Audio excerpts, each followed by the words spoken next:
গণতান্ত্রিক দেশে গণতান্ত্রিকভাবে আন্দোলন করা, প্রতিবাদ করা বা কোনো রকম ভাবে প্রতিবাদ প্রদর্শন করা অধিকার সবার আছে।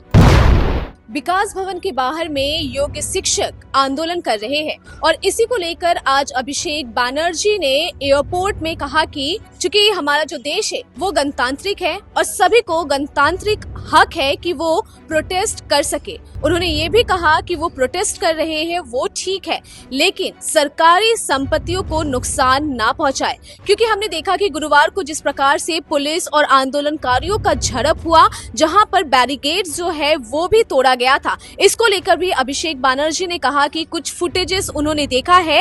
उन्होंने बिना किसी का नाम लिए, बिना किसी पर निशाना साधे हुए उन्होंने कहा कि सरकारी संपत्तियों को ना नुकसान पहुंचाए, आंदोलन करना है, शांतिपूर्ण तरीके से आंदोलन करें। और दूसरी तरफ उन्होंने ये भी कहा, सारे योग्य शिक्षकों को ये भरोसा दिलाया है कि राज्य सरकार पर भरोसा रखे, जल्द से जल्द जो है विचार होगा, उनका अधिकार मिलेगा। उन्होंने ये भी कहा कि मैं प्रोटेस्ट करने से किसी को भी मना नहीं कर रहा हूं, क्योंकि हम खुद भी दिल्ली जाके केंद्र सरकार के खिलाफ जो 100 दिन का रोजगार है उसके खिलाफ उन्होंने भी आंदोलन किया था। तो उन्होंने किसी को भी आंदोलन करने से मना नहीं किया है, लेकिन आंदोलन ठीक तरीके से करे। उन्होंने महात्मा गांधी का भी एग्जाम्पल दिया और कहा कि महात्मा गांधी भी अहिंसा के रास्ते पे चलते थे, इसलिए उन्होंने सारे आंदोलनकारियों को निवेदन किया, अनुरोध किया कि शांतिपूर्ण तरीके से आंदोलन हो। आइए सुनते हैं कि अभिषेक बैनर्जी ने क्या कुछ कहा है।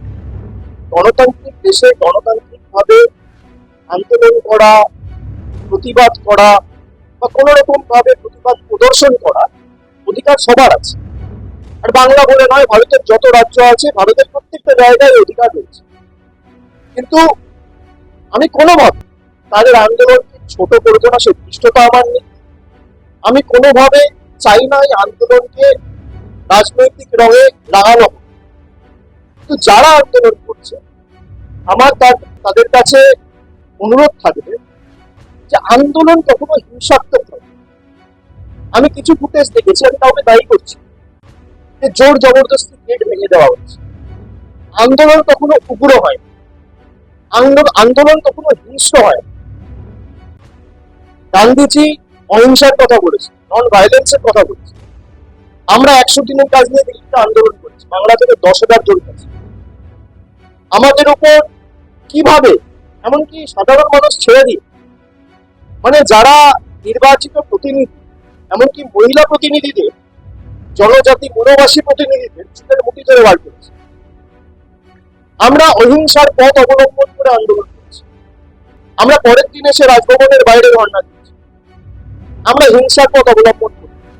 আন্দোলন করার অধিকার সবার আছে, কিন্তু কোনোভাবে আন্দোলন যেন হিংস্র না হয়, আন্দোলন যেন কোনোভাবে বল প্রয়োগ করে, কোনো সরকারি সম্পত্তি নষ্ট করে, কিছুভাবে গেট ভেঙে জোর জবরদস্তি বল প্রয়োগ করে, সেটা হলে আন্দোলনের যে সারমর্ম বা এসেন্সটা সেটা কোথাও হারিয়ে, এটা আমার দৃঢ় বিশ্বাস। বাকি আন্দোলন যে কেউ করতে পারে, অসুবিধার তো কিছু নেই। আর সরকারের ইন্টেন্ট পরিষ্কার করেছে। আমরা রিপিটিশন ফাইল করেছি সুপ্রিম কোর্টে, ম্যাটার সার্ভিস, বিচার ব্যবস্থার উপর ভরসা রাখুন। আজ নয় কাল আমার দৃঢ় বিশ্বাস বিচার হবে। ঠিক আছে।